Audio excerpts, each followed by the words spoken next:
What's poppin', Guardians? Looks familiar here? Well, yep, it's a continuation from the last video. I'm trying something different where I just kind of segue from one weapon to another because of the pairing that works so well nicely. And if you haven't already, please look at the Criminal's Dagger video ASAP, especially if it's still Iron Banner week on the time of this upload. You need to grind this weapon because it pairs extremely nicely with Slayer's Fang. Why? Because you're gonna need the follow-up shots between the 120 hand cannon in order to get an easy body shot cleanup rather than try to always go for a headshot. This gun is not chaperone. This gun is not chaperone whatsoever, and I learned it the hard way because I was forcing on trying this gun to be a slug shotgun in a traditional sense, and it is not. It doesn't have the stats for that. It has some weird range, but even worse, it just is just a weird gun in general. But it does have a place in loadouts, and I think a lot of players, when they soon and will see and realize what this gun is useful for, that's where it's gonna snap, and that's where it's gonna be very, very dominant in Crucible. Look over some clips on what you can kind of take a note on what I'm using this gun for, and I'm gonna explain to you my process on what I try to do to see if you can kind of see my dilemma from what I went to what I wanted to do to now where I'm at now.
So it wouldn't be an exotic review without actually some talking points, especially the pros and cons. The pros and cons of this gun is very mild, but also goes a little wild. Now, the gun itself with this true sight, reload, precision damage increasing, and submunition part is cool. Not practical. I think true sight's the only thing that's useful in Crucible. Outside of that, I don't see much else, anything special about the gun besides having a super high body shot damage, which is great. And it varies, and it is very random on how it works, so it kind of sucks on that aspect, but hey, it's a shotgun and that's kind of normal for the randomness. It's been used to this for several years. Now the cons. This is where it's gonna get a little bit extensive. I don't like this gun for its bulkiness. The bulkiness makes this gun super unusable and unfun to use. I will show you a clip right now where I swear I couldn't see crap, and it made it super hard to see this final target that it could have lined up an easy headshot if not a body shot for.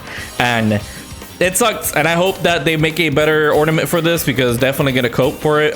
This one right here for Dex Mechanica, kind of, I think it just makes it weak or worse or whatever, but I'm not gonna spend silver, let alone I'm just gonna wait for the brightness for it. But if they ever release one that's future, that's like DMT, where it makes the gun super clean, then yes, this is where that major pay to win advantage for ornaments is gonna come to play. The effects that also does makes it kind of a lot more distracting as a gun too. Compare it to Chaperone. Chaperone is super slick with all its ornaments, and it makes it super easy to land a headshot for a slug. And that's what slug shotguns need. They need to be very, very smooth and easy to see. Hell, even Duality when you're ADSing is very clean for its sights, and the gun model itself is not bulky. So that's why the slug part makes it a lot more easier to use in comparison to Slayer's Fang. Now, unfortunately, you don't have a lot of perks to select in this crafted exotic, and we're talking about it in my Discord as well on what sucks about these crafted exotics, and Wishkeeper having unique ones that are like they're combined with the perk. They enhance the main perk of the gun. I wish Bungie would do more for that, and especially for this gun, where let's say the true sight lasts longer, or does some munitions, there's more munitions, or just consistency with it, etc, etc. There's not even a lot of barrel choices, which kind of sucks, because barrel shroud would be the best in slot, but of course we don't have that. But if you're using it for this, if you're using this for PvE, then of course Cascade Point is going to be a lot more better. I think Loose Change is fine for both ends, because the rest of the other perks aren't really that noticeable, especially Repulsive Brace, unless you're getting ad clearing for this, or in PvP where you're using this with the volatile rounds or whatever else. But Loose Change is a nice in-between, especially because you have already seen, if it's already been shown, my Stasis Warlock build, where I Stasis Warlock melee frees someone, so Loose Change activates, which also Command activates, which also Radiant activates. So the gun is supercharged with so many different buffs that it's kind of hard to miss with the shotgun when it's like 100 plus aim assist, even though the 100 is a cap, but you know what I mean. You're getting so many buffs that the gun finally feels extremely good for that reason.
So what was I trying before? Well, on day one, on last Tuesday, when Slayer's Fang dropped, I was trying to get this gun on its one-shot range to see how far it would go and how the perk works exactly for the weakening, to see if we get a one-shot body shot.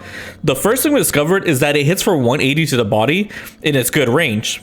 So I did some quick mental math and thought, well, how much more do we need to get a body shot? And turns out Radiant and or knockout backup plans, so whatever it is, the exotic for the Titans, is just enough to put this gun at a body shot insta-kill range, because it does 180 plus 6 to 8 ticks of 6 points of damage, which in total is going to be 36 to about 42 extra, and then that extra 10% is going to put you well over that you're going to need in order to get a one shot. Here are the clips examples that you're seeing on screen right now, and it took various amounts of testing to really get it to the consistency point, and especially because the pellets that come out, I didn't want them to bounce away from like walls and, you know, it could be extremely consistent. I needed those pellets to always work, and from when we were testing it in practice, it was working, because it seems all the pellets, the 6 points of damage, were working consistently in order to do damage. However, in live gameplay in Crucible, that didn't work, and that was not the end result, and I was highly upset, and hence why I just stopped. I just stopped trying to do it, because it mentally was draining to try to get a setup with Radiant, no backup plans, any of the sorts, and eventually it kind of just hit me. Why don't I just use steady the Criminal's Dagger, and as a shotgun as a cleanup, it's just going to be so much more easier and much more consistent.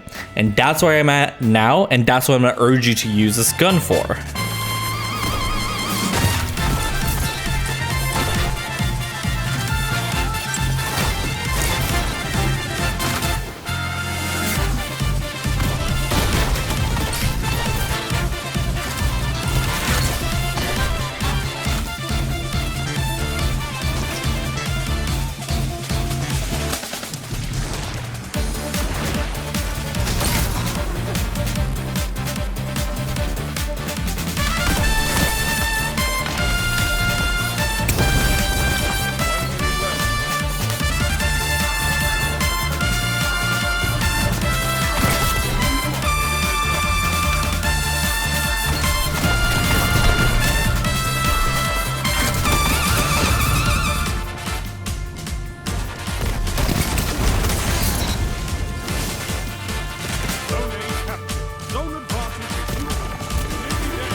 And I mentioned this in my previous video, but seriously, Ophidian aspects or anything that makes this abysmal handling at 60, like boosted at least to 90, makes the gun feel so much better. Like, it actually feels usable when you have super high handling. So if you're using amplified for like art classes or prismatic, whatever, or even like dragon shadow on hunter, whatever you can on titan, the class items that have Ophidian aspect, which is very important for this, use it, because seriously, it's the only way to make this gun feel good, and especially to line up your headshots when you need to be quick and fast with the ADS sights. But that's about it. I hope you enjoyed this two-parter. Again, if you didn't catch a lot of what made this gun very well, definitely look at the Criminal's Dagger video and then come back and watch this video. It's very much a 1 to 2 type of video where it flows easily with to get together, because these two pairings, and especially this build as in general, is pretty much what's going to make Slayer's Fang in any way, shape, or form usable. So again, my favorite loop is Criminal's Dagger, shoot him, swap over to Slayer's Fang, finish him off with a body shot. Therefore, I can get wall hacks in order to get a triple headshot kill with Criminals, which is then going to be a dojo, so I can finish off my final target with a easy 2-tap, which is a 0.6 CTK, all within, of course, with Ophidian aspects, and with like things like Galleon, Healing Grenade, Celestial Fire, Phoenix Dive, etc. Anything I need to weave in the middle of it. Especially with a lot of clutch plays I had to make in trials in order to make 1v3 situations a lot more easier. Now, this is a really quick portion of the video, as I just want to show off the build that I'm using right now. Ophidian aspects is really the only thing that's making this exotic, or aka this build, unique. You already know what it does. It does in the class items, just makes your guns a lot more better. It's a plus 32 to handling to all your guns, so you can make everything feel super snappy. I'm using a variant of Dawnblade of Icarus Dash and Hellion. The Hellion part's not too important. It's just a nice extra damage or any score boost, so that way I can get an easier time to finish off people. But I'm mainly using a loop of Healing Grenade, Celestial Fire, and Phoenix Dive with Malevolence, which is right here, in order to get a nice boost to my ability, so I could get about a 200-300% ability boost for 3 seconds. And I'm using torches, that way I can get radiant, which can also help me nicely with malevolence, which is of course really much a trigger with all of these abilities together. Searing, which I defeat source targets to give me melee energy and creates a fire sprite, which is 10% of my healing grenade back. And mercy, whenever I pick up a fire strike, it gives you restoration, or in trials when I res an ally, it's giving me restoration, which also procs malevolence.